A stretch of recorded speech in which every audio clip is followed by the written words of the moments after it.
प्रातःकालीन सभा में उपस्थित सारे भाइयों को प्रणाम।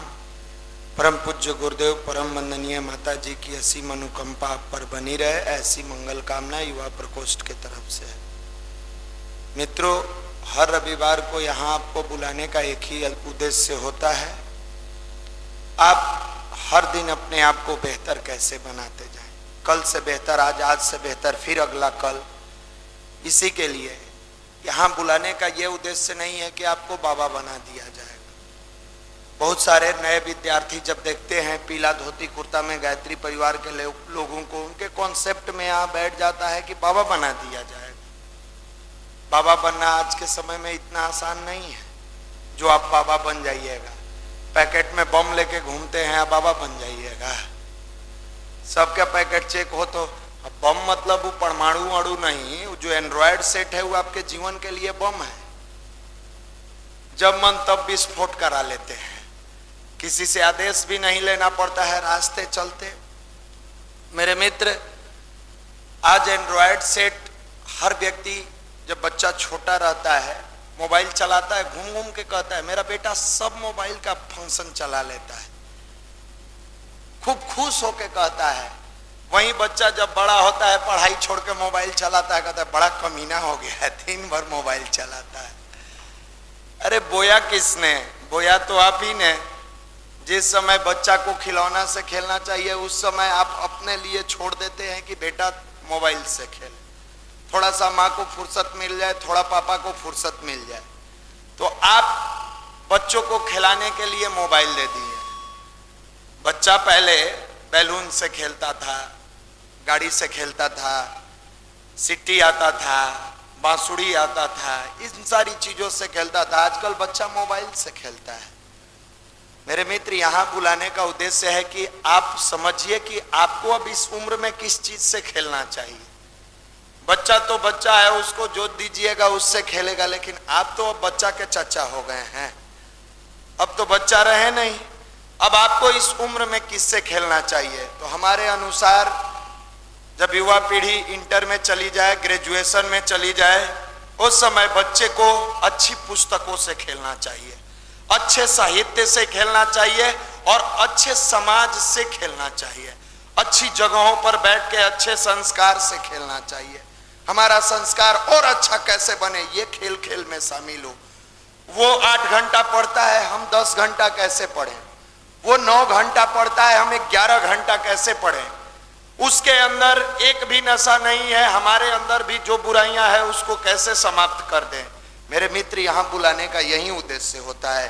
एक दूसरे को देख के अच्छाई का माहौल बने, एक दूसरे को देख के अपने अंदर परिवर्तन का वो खुशबू जगे जो दूसरे को सुगंधित करते चला जाए। ये युवा प्रकोष्ठ का इसलिए गठन किया गया गुरुदेव के द्वारा कि आने वाले अनगढ़ व्यक्ति सुगढ़ बन जाएंगे। गुरुदेव से कई बार लोगों ने पूछा कि आपने किस लिए इसका निर्माण किया, ये विचार क्रांति अभियान, ये मिशन, ये युग निर्माण आपने क्यों किया?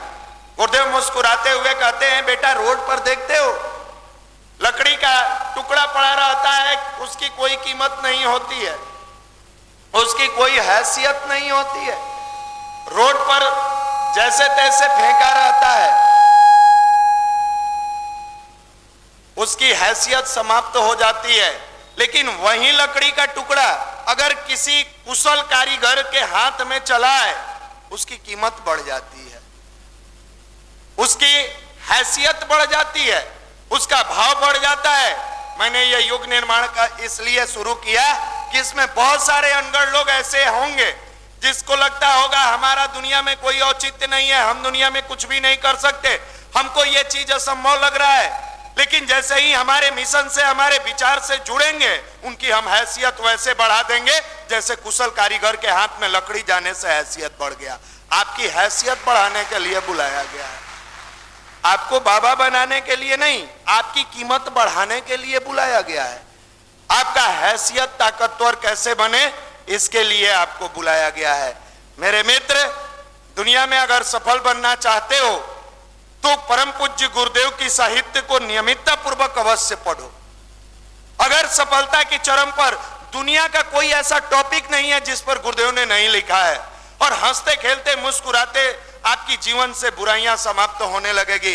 वरना आज जिस एंड्रॉयड सेट और जिस टेक्नोलॉजी के ढेर पे हमारी युवा पीढ़ी बैठी है, वो दिन दूर नहीं होगा कि आने वाले समय में ये टेक्नोलॉजी हमारे अंदर का इमोशन समाप्त कर देगा, हमारे अंदर का भाव समाप्त कर देगा, हमारे अंदर जो माँ बाप के प्रति लगाव होना चाहिए वो समाप्त कर देगा, हमारा जो कर्म के प्रति ईमानदारी होनी चाहिए इसको समाप्त कर देगा। वो समय दूर नहीं है जो ये टेक्नोलॉजी समाज का भाईचारा को तोड़ के रख देगा, समाज में जुड़े हुए लोगों को तोड़ देगा। ये मनुष्य द्वारा बनाया गया है, लेकिन मनुष्य के लिए ये घातक भी सिद्ध हो रहा है। मनुष्य ने टेक्नोलॉजी तो दिया, लेकिन मैकेनिज्म आज का विद्यार्थी बनता जा रहा है। एक बेंच पर बैठता है, एक टेबल पर बैठता है, एक साथ खाना खाने बैठता है, लेकिन न पिताजी पुत्र से बात कर पाते हैं, न बेटा बाप से बात कर पाता है। पिताजी अपने व्हाट्सएप पर व्यस्त है, बेटा अपने व्हाट्सएप पर व्यस्त है, मां अलग दुनिया में व्यस्त है। ये मानवता को तोड़ता हुआ जा रहा है आज का एंड्रॉयड सेट। मेरे मित्र, इस टेक्नोलॉजी का सही सदुपयोग करिए। ये पंखा दिया गया है हवा के लिए, इसका सही सदुपयोग कीजिए। माचिस दिया गया है दीपक जलाने के लिए, घर जलाने के लिए नहीं, प्रकाश फैलाने के लिए, किसी का घर उजाड़ने के लिए नहीं। मोबाइल आपकी सुविधा के लिए आपके गार्जियन ने दिया है, न कि आप इससे अपने जीवन को बर्बाद कर लीजिए। आज की युवा पीढ़ी न जाने उस मोबाइल की दुनिया में एंट्री करती है और क्या क्या देखते सुनते चली जाती है, पता ही नहीं चलता है। बाद में उसके पास एक ही ऑप्शन बच जाता है, इतनी तनाव, इतनी तनाव, इतनी तनाव कि वो अपना जिंदगी जीना भूल जाता है। मेरे मित्र, गायत्री महामंत्र आपके जीवन की हर कठिनाइयों को दूर करता है। यहां बुलाने का उद्देश्य है कि आप दुनिया में जो करते हो करो, लेकिन 20 मिनट नियमितता पूर्वक गायत्री की साधना अवश्य करो। 20 मिनट ध्यान से साधना अवश्य करो। कई सारे भाई लोग सोचते हैं ये ध्यान से होगा क्या, इससे क्या फायदा है। मेरे मित्र, जैसे फ्रिज में आप किसी भी सामान को रखते हो, चाहो या ना चाहो, उसका गुण है, स्वभाव है कि फ्रिज को ठंडा कर देता है। करता है कि नहीं? फ्रिज उसको ठंडा कर देता है। आप कुछ भी रखो, थोड़ा देर के लिए अपना मोबाइल ही फ्रिज में डाल दो, आप कुछ देर के बाद उठा के देखो मोबाइल आपका ठंडा हो गया है कि नहीं हो गया है। जैसे ही फ्रीजर का गुण है कि उसमें रखी वस्तुओं को ठंडा कर देता है, वैसे ही गायत्री मंत्र का गुण है हमारी अंदर की बुराइयों को दूर कर देता है। इसीलिए गायत्री मंत्र की साधना नियमितता पूर्वक करें। आप हतोत्साहित हो जाते हैं, भैया 2 दिन किए, तीसरा दिन छूट गया। जीवन लक्ष्य की प्राप्ति में अगर आप 2 कदम चलकर ही थक जाते हो, तो आप कभी ये विश्वास मत करो कि हम लक्ष्य की प्राप्ति कर लेंगे, हम उस मुकाम पर पहुंच जाएंगे। मेरे मित्र, लघुता से प्रभुता मिले, प्रभुता से प्रभु दूरी, चिट्ठी शक्कर ले चले हाथी के सिर धूरी। विनम्रता पूर्वक अगर प्रेम के साथ चलती है चिट्ठी, तो हमेशा अपने सिर पर देखिए गुड़, चीनी, मीठा, अच्छी वस्तुओं को लेकर चलती है। शालीनता पूर्वक वो चींटी अपने आप को आगे बढ़ाती है, तो उसके मुख में हमेशा अच्छी चीजें होती है। और उदंडता पूर्वक वो हाथी अगर बढ़ता है तो हमेशा धूल फेंकते चलता है। वो उदंड है, हमेशा धूल फेंकता है। मेरे मित्र, ये गायत्री महामंत्र आपकी जीवन में शालीनता का समावेश करता है। और गुरुदेव लिखते हैं, बेटे शालीनता बिना मोल बिकती है, पर उससे सब कुछ खरीदा जा सकता है। आप में से किसी ने शालीन बनने के लिए पैसे खर्च किए हैं क्या? कोई बताए तो। हम गए थे किराने के दुकान पर, बनिया से कहा, भैया 200 रुपया ले लो, शालीनता का एक टैबलेट दे दो, हमें खा लेना है, हम बड़ा उदंड हो गए हैं। ऐसा किसी ने किया क्या? आप विज्ञान की दुनिया में जीते हो, आपका विज्ञान भी कहता है कि हम बहुत ऊंचाइयों को छुए हैं। हम लोग भी देखे, बैलगाड़ी से आप लोग हवाई जहाज पर उड़ने लगे, लेकिन ये मानसिकता तो उससे नीचे चला गया। टेक्नोलॉजी ने, संचार क्रांति ने लोगों को नजदीक बनाने के बजाय दूर कर दिया। क्रांतियां तो हुई, पहले लोग मामा, फूफा, चाचा के यहाँ जाते थे तो 2-3 दिन रहते थे। आप लोग में से भी बचपन में बहुत सारे लोग रहे होइएगा। फुआ के हाल समाचार लिया जाता, भले वो चिट्ठी से ही लिया जाता था। भाइयों में प्यार रहता था, बहनों से प्यार रहता था। जब से ये मोबाइल आया, लोगों को और नजदीक लाने के बजाय और दूर कर दिया। क्रांतियां तो हुई, लेकिन अब जिस फुआ के पास एक चिट्ठी साल में चला जाता था, कई गो लोग बैठे हैं जो फुआ के फोन भी नहीं करते हैं साल भर में।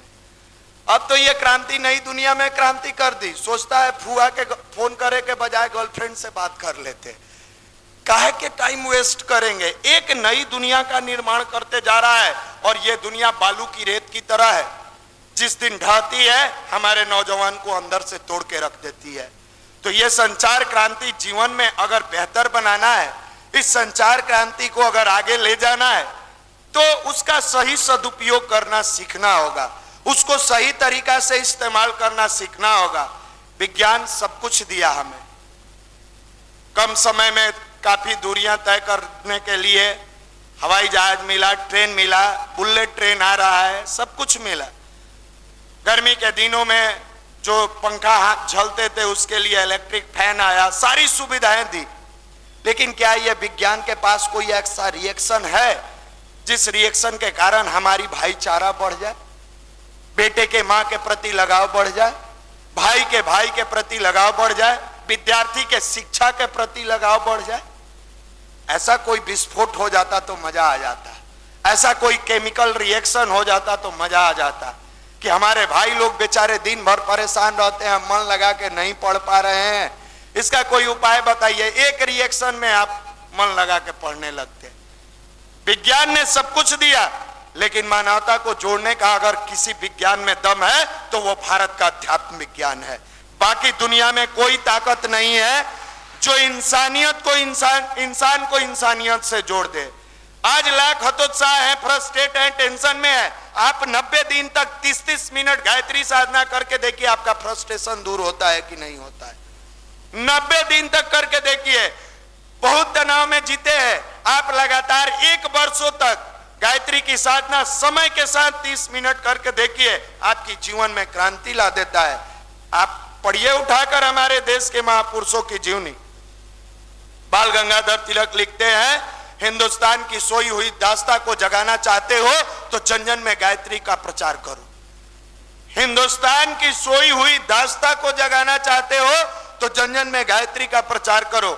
गांधी जी अपनी किताबों में लिखते हैं, मैं अगर नियमितता पूर्वक कमरे बंद करके 30 मिनट गायत्री का ध्यान नहीं करता, कब का पागल हो गया रहता। ये कौन लिखते हैं?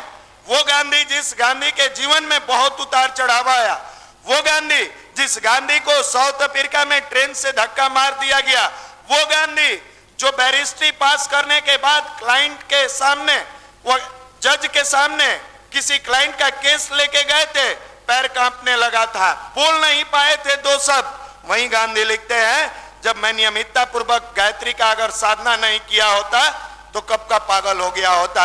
और उस गायत्री की शक्ति से उसी गांधी ने अपने बाणी और ललाट में इतना तेज, इतना ओज, आंखों में इतनी चमक पैदा किया कि कोई भी वायसराय जब आता था इंग्लैंड से, उसको कह के भेजा जाता था, हिंदुस्तान में जाना, सबकी आंखों में आंखें डालकर बात करना, गांधी की आंखों में मत डालना, वरना वो आपको अपना बना लेगा। ये पावर है गायत्री की शक्ति की। मेरे मित्र, इस जीवन में अगर गायत्री का समावेश हो जाए, आपसे बड़ा सौभाग्यशाली कोई नहीं हो सकता है। इस उम्र में अगर गायत्री की साधना की आदत पड़ जाए, आपसे बड़ा सौभाग्यशाली कोई नहीं हो सकता है। इस उम्र में अगर नियमितता पूर्वक 20 मिनट ध्यान करने की आदत पड़ जाए, आपके परिवार जैसा सौभाग्यशाली किसी का परिवार नहीं है। आप लाख समझते हो, पता नहीं करते क्यों नहीं हो। बहुत सारे भाई हमारे करते हैं, आज उनके जीवन में बहुत सारी सफलताएं मिली है।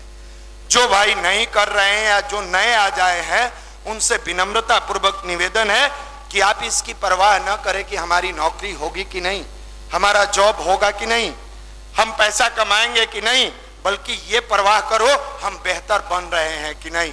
बेहतर से बेहतरीन की प्रक्रिया में गायत्री मंत्र का अगर सदुपयोग करते हुए जाते हो तो आपके जीवन लक्ष्य की प्राप्ति के साथ आप लाख मझधार में फंसे हो। एक ऐसी नैया है गायत्री मंत्र जो आपको किनारा लगाकर ही दम लेती है। गुरुदेव लिखते हैं, गायत्री की शक्ति बादलों की तरह बरसती है, शर्त मिट्टी मुलायम और गड्ढी होनी चाहिए। गायत्री की शक्ति तो इतना बरसती है मेरे मित्र, बस अपनाना सीखो। कई बार मनुष्य को लगता है परमात्मा अन्यास दे देते हैं। मेरे मित्र, गुरुदेव अक्सर उदाहरण दिया करते थे, बेटे शाम को गाय जब खेतों से चर के आती है, उसके थन में दूध भर जाता है, उसके थन में इतने दूध हो जाते हैं जिसकी गर्मी से गाय रंभाने लगती है, चिल्लाने लगती है। वैसी स्थिति में वो तड़पती है, काश मेरा बछड़ा आता और मेरे थन से दूध को निकाल लेता, पी लेता, उसका भी पेट भर जाता, हमारी दर्द भी घट जाती। आज ये गायत्री रूपी गाय ऐसे ही तड़प और तरस रही है कि अच्छे पात्रता वाले कुछ युवा आते, कुछ लोग आते, कुछ इंसान आता जो हमारी अच्छाई को लेता, हमारी तड़पण भी समाप्त होती और इनके जीवन में खुशियां भी आ जाती। लेकिन फिर गुरुदेव आगे कहते हैं, बेटे बताओ, वो तड़पती हुई गैया का बछड़ा कहीं दूर चला गया है और वो छटपटा रही है। वैसी स्थिति में कोई चाहे कि गाय के दूध के लिए कुत्ते के बच्चे को ले जाएं और ले जाकर गाय के थान में लगा दें, उसके स्तन से लगा के दूध पिला दे, क्या गाय दूध पिलाएगी? क्या कुत्ते के बच्चे को कभी गाय दूध देगी? नहीं पीने देगी, लात मारेगी। भले वो तड़पते हुए रह जाएगी, भले वो छटपटाती रह जाएगी, लेकिन गाय अपने बछड़े को ही दूध पिलाएगी, कुत्ते के बच्चे को दूध नहीं पिला सकती है।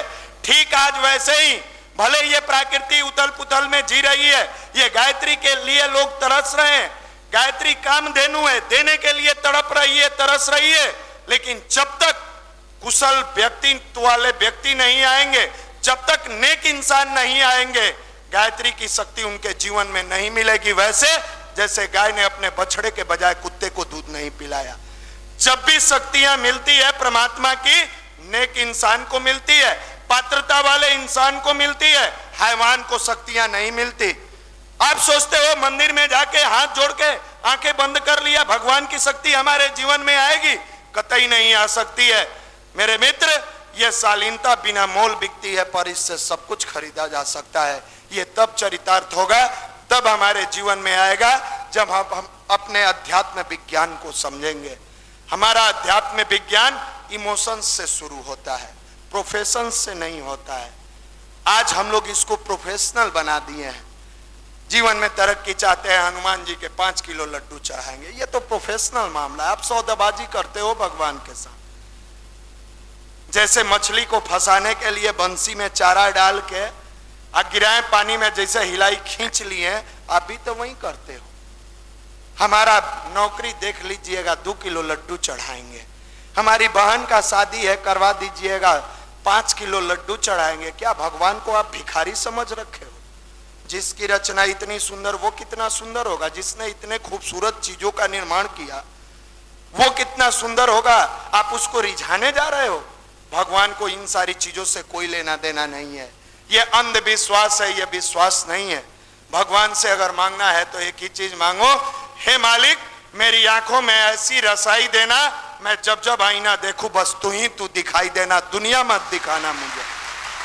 बस आपको देखना है, आपके शरण में रहना है। अपना काम करो, मस्त होके करो, जैसे फुर्सत मिले फिर गुरुदेव माता जी को याद करो, भगवान को याद करो। ऐसे नियमितता पूर्वक कार्य करते करते जब दूरियां आप तय करोगे, आपको आश्चर्य होगा, इतिहास के पन्नों में आपका नाम दर्ज होगा। ऐसे ही साधना करने वाला साधारण सा नरेंद्र विवेकानंद बन गया। ऐसे ही साधना करने वाला साधारण गडेरिया का लड़का शिवाजी बना। नास्तिक नरेंद्र विवेकानंद बन गए थे। पेपर बेचने वाले व्यक्ति कलाम बन गए थे। पेट्रोल पंप पर तेल देने वाले व्यक्ति धीरू भाई अंबानी बन गए। चौथा पास व्यक्ति पंडित श्री राम शर्मा आचार्य परम पूज्य गुरुदेव, जो 3200 किताब लिख डाले। मेरे मित्र, अगर ऐसी साधना करते हो, एक तुम ही आधार ही सदगुरु, एक तुम ही आधार, परमात्मा का ध्यान करते हुए नियमितता पूर्वक अपनी रूटीन से पढ़ाई करते हो, दुनिया में कोई माई का लाल पैदा नहीं हुआ है जो आपको पराजित कर दे। आप जो समय का वेस्टेज करते हो उसको सही कर लो। बहुत सारे लोग कहते हैं मेहनत बढ़ा देना है ताकि पैसा बढ़ेगा। बार बार हम रिक्वेस्ट करते हैं, मेहनत नहीं, अपनी क्वालिटी को बढ़ा दो, आपका कीमत बढ़ जाएगा। और जिस दिन आपकी कीमत बढ़ जाएगी उस दिन आपका पैसा पीछे पीछे चलेगा। आपने 3 इडियट्स फिल्म देखा होगा, देखे ही होंगे। क्या कहता है आमिर खान? सफलता के पीछे मत भागो, अपनी काबिलियत को इतना बढ़ा दो कि सफलता झक मार के तुम्हारे पीछे पीछे चले। ये कहां से आएगा? यहां से हम बोल दिए आपके पास चला गया, आप सफल हो गए। अपने जीवन में उतारना होगा, अपने लाइफ में प्रैक्टिकल बनाना होगा। मेरे मित्र, आप हम जो इन दिनों भगवान को बना रखे हैं, शायद भारत का अध्यात्म हमारा ऐसा नहीं था। हमारा तो अध्यात्म इतना सुंदर था, इतना बेहतर था कि हारे थके लोग यहाँ आके ज्ञान लेना चाहते थे। उदास हताश लोग यहाँ से जीवन जीना शुरू करते थे। मायूस लोग हमारे यहाँ के अध्यात्म लेके खुशी महसूस करते थे। आपने पढ़ा होगा जुकरबर्ग की कहानी। नीम कौड़ी बाबा के आश्रम में आते हैं कैची धाम में। वो संत शरीर छोड़ चुके होते हैं और उनको जब वहां पहुंचते हैं, पहुंचने के बाद आंखें बंद करके यहाँ देखते हैं तो वो अपने बताते हैं, जब आपके देश के प्रधानमंत्री वहां पहुंचते हैं कि मेरी कंपनी घाटे में जा रही थी, मुझे लग रहा था कि अब कोई नहीं बचाएगा। जब वहां हमने पहुंचा, मुझे ऐसा प्रेरणा मिला उस नीम कौड़ी के बाबा से कि फिर आके हमने काम करना शुरू किया और आज हम अपनी कंपनी को करोड़ों के मुनाफा में लेके गए। हमारे यहाँ का तो अध्यात्म था कि मुश्किलों से मोहब्बत है, हमें वक्त तू क्या टकराएगा, उठेंगे जब हाथ हमारे, हर ख्वाब हकीकत बन जाएगा। अपनी ख्वाबों को हकीकत में बदलने का अध्यात्म था, अपनी दुख को सुख में बदलने का अध्यात्म था। आज इसको पूजा पाठ भजन कीर्तन ढोंग बना के रख दिया गया है। आज भी अगर रियल अध्यात्म में हमारी युवा पीढ़ी जीवन जीने लगे, एक भी विद्यार्थी ऐसा नहीं होगा जिसकी जीवन में असफलता हो। नौकरी मिले या न मिले असफल नहीं हो सकता है। नौकरी ही सफलता का पैमाना है क्या? रोटी दाल के पैमाने के लिए नौकरी को मत जोड़ो। अगर ऐसा है तो आपके पटना में बहुत सारे शिक्षक हैं जो नौकरी नहीं करते, क्या उनके यहाँ रोटी दाल की कमी हो गई है? बहुत सारे ऐसे डॉक्टर हैं, बहुत सारे व्यवसायी हैं। सफलता का पैमाना नौकरी नहीं, जीवन जीने की कला होनी चाहिए। सफलता का पैमाना रोटी दाल नहीं, जीवन जीने का मकसद होना चाहिए। और यह भारत का अध्यात्म सिखाता है। एक एक नौजवान के चेहरे पर ओज आ जाएगी। एक एक नौजवान 4 घंटा से अधिक नहीं सोएगा। उसके पास विजन होगा, उसके पास कॉन्सेप्ट होगा, मुझे कहां तक जाना है, कैसे बढ़ना है। नहीं, मैं आज बाहर नहीं जा सकता, मैं घंटों एंड्रॉयड सेट नहीं चला सकता, मुझे बस अपने जीवन लक्ष्य की प्राप्ति के लिए मेहनत करना है, मुझे उस सब्जेक्ट का अध्ययन करना है और उसका स्कॉलर बन जाना है जिसके लिए हम पटना आए हैं। काश ऐसा आपके अंदर आ जाए, आपकी माँ की ममता का आंचल भी खुशहाल हो जाए, आपके पिता के पुरुषार्थ की पसीने की कमाई भी सफल हो जाए। इसके लिए यहाँ बुलाया जाता है मेरे मित्र। यहाँ बुलाने का उद्देश्य ऐसा नहीं हम लोग लेक्चर दें, आप लोग श्रोता बन के बैठिए। हम लोगों में से कोई बाबा नहीं है, आप ही के बीच के भाई हैं, आप ही के बीच में बैठते हैं, आप ही की तरह जिंदगी जीते हैं। बस फर्क इतना ही है कि अध्यात्म का समावेश हुआ। नशा नहीं करते हम लोग, आपको भी मना करते हैं। मोबाइल पर गंदी चीजों को नहीं देखते, आपको भी मना करते हैं। बुरे विचारों को नहीं अपनाते, आपको भी मना करते हैं। ज्योति से ज्योति जलाने का काम युवा प्रकोष्ठ करता है।